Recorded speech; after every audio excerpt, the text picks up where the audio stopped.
see today there is a greater convergence between Indian interests and the interests of US, France, and the other Western powers. So that's what has changed. And I think what you see now is a reflection of that. That today we see coordinating and collaborating with the Western powers actually secures India's interests.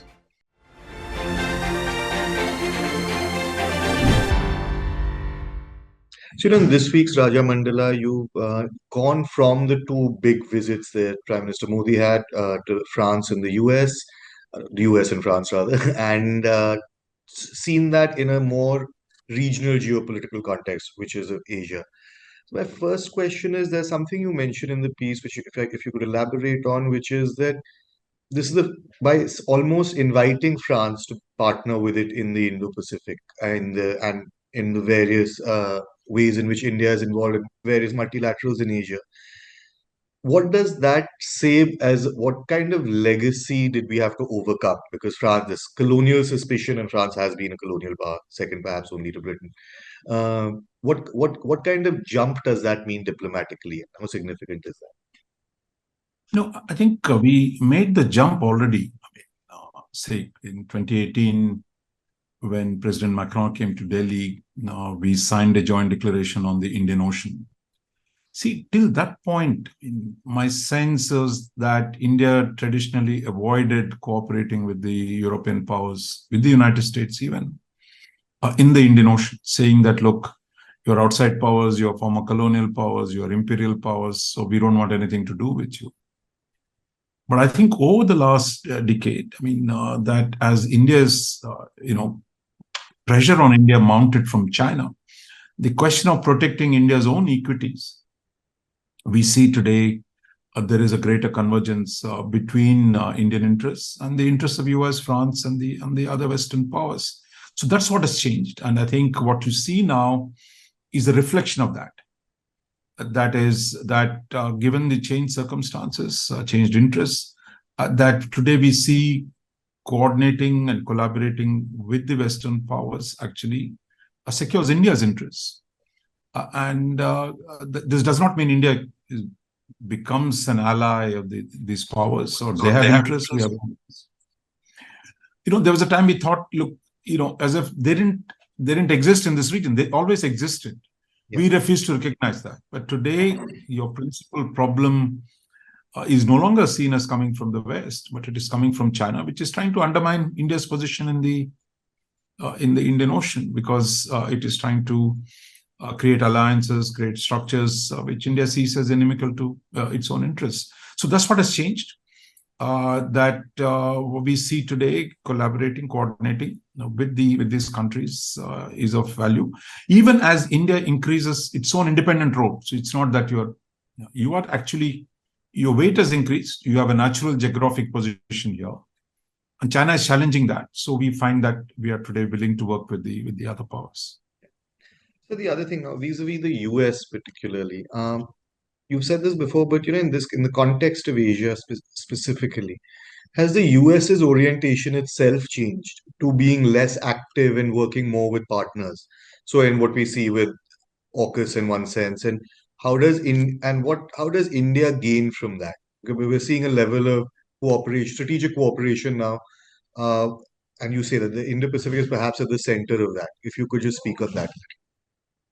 See, there was a time when the United States was so much more powerful than everybody else that it could unilaterally do things, that it would manage the security situation in Europe or in Asia on its own. But today, I think the US sees the scale of the threat it faces from China in Asia is so large that it can't unilaterally deal with that challenge. So the US is looking for partners who can who have similar interests. That historically, for example, looking at Japan and Australia, for example, have been allies of the United States, but India was not an ally. But today, as the India-China contradiction sharpens, the US is eager to work with India. And for India, working with the US is a way of boosting its own capabilities, strengthening its own position in the region on terms which we negotiate. See, unlike Australia and France, they're subordinate partners of the US, but India is negotiating its own terms of terms on which we engage with the US, terms on which we cooperate. That is mutually beneficial for both of us. This is not actually dissimilar from what China did in the 80s, 70s, and the 80s, that to balance Soviet Union, which was a fellow communist country, China worked with the United States to develop its own capabilities, to create conditions for balancing the Soviet Union. Today, I think India's strategy is not different, that the principal challenge comes from China. Therefore, are you willing to deal with the challenge by partnering with other countries? And for the US, having a large country like India with great capabilities to be its partner is also extraordinary value for the United States. So it's not that they're doing us a favor, we're not doing them a favor, or we are, I think, have common interests. Therefore, we're seeing how we can help each other out. It's not that this is an effort to contain China, because China is too big to be contained. What we're thinking about here is balancing. How do you create a balance? How do you reduce the temptations on China to unilaterally seize territory, that like it did in Ladakh, or like it does in South China Sea, like it's trying to do against Philippines, against Vietnam? So I think it is a balance. It is the deterrence that we need to produce. And I think a US that helps local countries to generate that capabilities to deter China would benefit the whole region as well. So, next question is that, you also speak about how, Prime Minister Modi stopped by in Egypt. There is a deeper engagement. It's not just Europe and the US. Part of the India's strategic actions. There's a refocus on what we would call traditional partners, or from, which is the third world, broadly put, or what was called the third world. How do you see that push currently tying in with, say, Asia on the one hand, Africa on the other, and this great power diplomacy? How is all of that tied in together now? Yeah, I would say, look, I think one of the great changes that is unfolding is that the traditional divide between third world, first world, the north and the south is breaking down. So where is China in this? There was a time we thought China was a fellow developing country. It is, part of the global south. But today, they're the second largest economy. They're the second largest military power. So many of these ideas, we thought it is really the Western powers versus the rest, was framed in such a way that we thought, that is the framework in which we thought about in the past. But today, China and the US are big trading partners to each other. So I think that old divides have grown because countries in the so-called global south, the developing world, have risen. China is one, India is rising. And you saw the recent assessment 20 years down the road, which are the countries in the top 10 economies. Half of them will be non-Western countries. So China, India, you have countries like Indonesia, countries like Nigeria, countries like Brazil. So a lot of the countries are moving up the ladder. So I think what we're seeing is today not the old north-south or east-west framework, but is which are the like-minded nations that can work together. That is what is emerging. And I think what we see is today, UAE, for example, is a very small country, but it is very big in terms of its economic impact. And that's what we're doing. We work with them in the Middle East and Israelis. We work with Egypt and other partners there. We're also working in the East with ASEAN and other institutions. So I think it's one where interest-based politics, rather than the old ideological divides, are going to be the dominant feature. Right. So final question before we end. Everyone read the piece. It has a lot more background. It's on the indianexpress.com and should be in the description of wherever you're watching this. So the final question is that you talk about, so in the Cold War context, there was non-alignment, which was this hard sort of, if you have a military base, you shouldn't be able to join one of the great paramilitary bases. There was still a suspicion of the colonialism rearing its head in a new form. But the Cold War does end in, let's say, at least a 1990, let's say, if we're being 89, 90, 91 at the very latest. Uh, do you think that we've been a little late coming to this kind of realization, this sort of self-interested pragmatism, or it could have happened a little earlier, or could there have been more political will or bureaucratic inertia? However we want to put it. Yeah, I think the too much of a mechanical interpretation of the ideas of non-alignment, independent foreign policy. For example, India says, look, nobody in the neighborhood should have bases from outside. So if you're sitting in Pakistan, you say, look, India wants to dominate me. Therefore, it doesn't want anybody else to come in. So what does Pakistan do? It brings in other people. It brings in the US, it brings in the Gulf, it brings in the Chinese.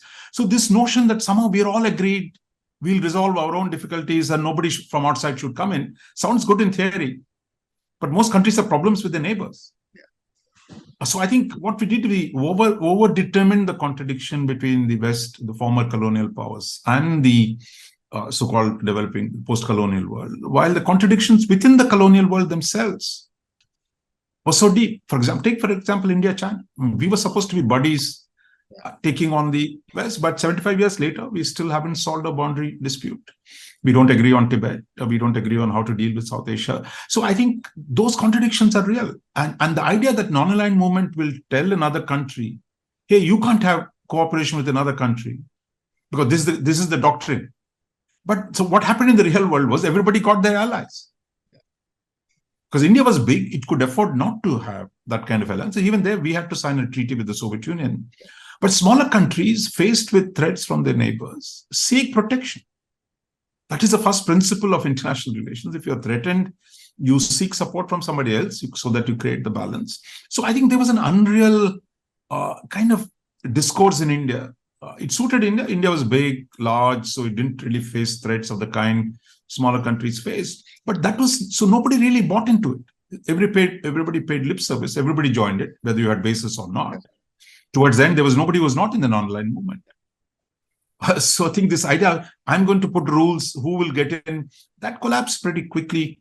And people are pragmatic and people did the things. And most of the time, we've been struggling to solve problems between the non-aligned countries, India, Pakistan, China, India. If you go to Iran, Iraq for a long time in the past, Saudi and Turkey today, or Turkey and Egypt. So these are all internal conflicts. It's not that everything is being, problems. Of course, others will exploit these contradictions. So I think this is a more complex world, and I think we are recognizing the complexity and we are recognizing the need for pragmatism. Yes, we are late, but better late than never. Great, sir. Thank you so much. Everyone read the piece and we will see you next week, sir. Thank you so much.